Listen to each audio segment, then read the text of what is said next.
ពាក្យចាស់លោកតែនិយាយថាអញ្ចេះនៅពេលដែលយើងធ្វើទង្វើល្អទៅដាក់ណាម្នាក់ទោះអ្នកនោះមិនសងគុណជាវិញក៏មានអ្នកផ្សេងសងគុណយើងដែរសួស្ដីជំរាបសួរបងប្អូនទាំងអស់គ្នា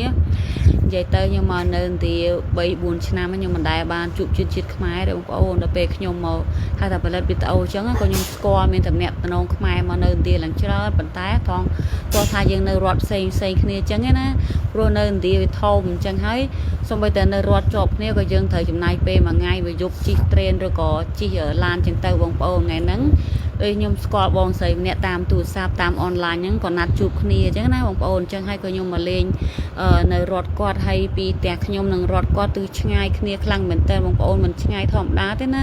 អញ្ចឹងខ្ញុំចំណាយនេះខ្ញុំជិះយន្តហោះផងខ្ញុំមកពីព្រឹកខ្ញុំមកដល់ល្ងាចអញ្ចឹងណាព្រោះធម្មតាយើងចេញមកផ្ទះអញ្ចឹងទៅយើងចាំឡានចាំជើងយន្តហោះតម្រាំបើមកដល់ផ្ទះម៉ោង7 8យប់អញ្ចឹងទៅខ្ញុំចេញពីផ្ទះម៉ោង7ព្រឹកមកដល់នេះម៉ោង8យប់អញ្ចឹងណាប៉ុន្តែមិនទៀតថ្មីទេបងប្អូនដោយសារយើងចង់រាប់រកគ្នា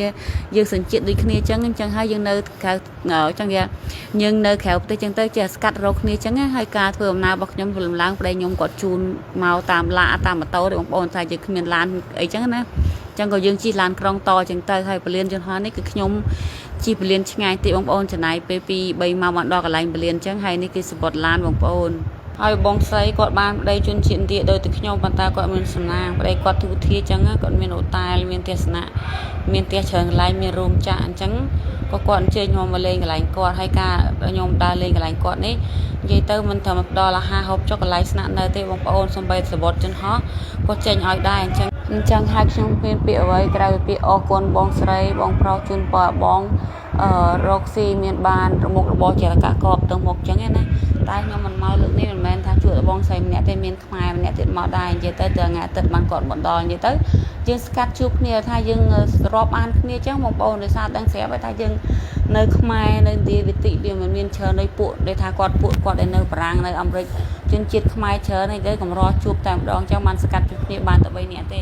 ប៉ុន្តែអនាគតទៅមុខសង្ឃឹមថាមានជនជាតិខ្មែរបើច្រើនរស់នៅឥណ្ឌាអញ្ចឹងខ្ញុំនឹងវាជាបង្កើតជាសហគមន៍ខ្មែរអញ្ចឹងណាបងប្អូនហើយការធ្វើដំណើររបស់ខ្ញុំនេះ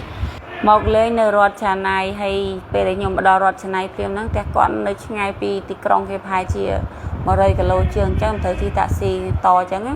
នៅពេលដែលខ្ញុំមកដល់រដ្ឋឆាណៃនេះវាខុសពីរដ្ឋខ្ញុំខ្លាំងមែនតែនត្រង់ថាប្រជាជនចូលចិត្តប្រើផ្កាធម្មជាតិជាពិសេសនោះផ្កាម្លិះមកដល់សក់ដល់អីអញ្ចឹងណាអញ្ចឹងសូម្បីតែកងឡានក៏គាត់ចូលចិត្តប្រើផ្កាម្លិះដែរបងប្អូនហើយអ្វីដែលខ្ញុំបានឃើញប្លែកហ្នឹងគឺដើមត្នោតបងប្អូនពលរដ្ឋញ៉ៅមានដើមត្នោតទេនៅនេះខ្ញុំឃើញមានដើមត្នោតមានដើមស្ដៅអញ្ចឹងណាចាំមើលស្អែកខ្ញុំមានឱកាសខ្ញុំដើរថតឲ្យហាទីក្រុងចែកជូនបងប្អូនទស្សនាទៀតហើយថ្ងៃហ្នឹងក៏ខ្ញុំបានផុសថ្ងៃហ្នឹងក៏បានផុសវីដេអូពេលល្ងាចបងប្អូនរវល់ធ្វើដំណើរអញ្ចឹងណា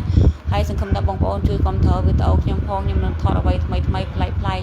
ទីផ្សារខ្ញុំមានថវិកាមានពេលវេលាខ្ញុំទៅថតរត់ផ្សេងអញ្ចឹងហើយនេះគឺជាផ្ទះរបស់គាត់និយាយទៅល្ងាចឡើងយើងជួយជុំគ្នាអញ្ចឹងទៅយើងរៀបចំអាហា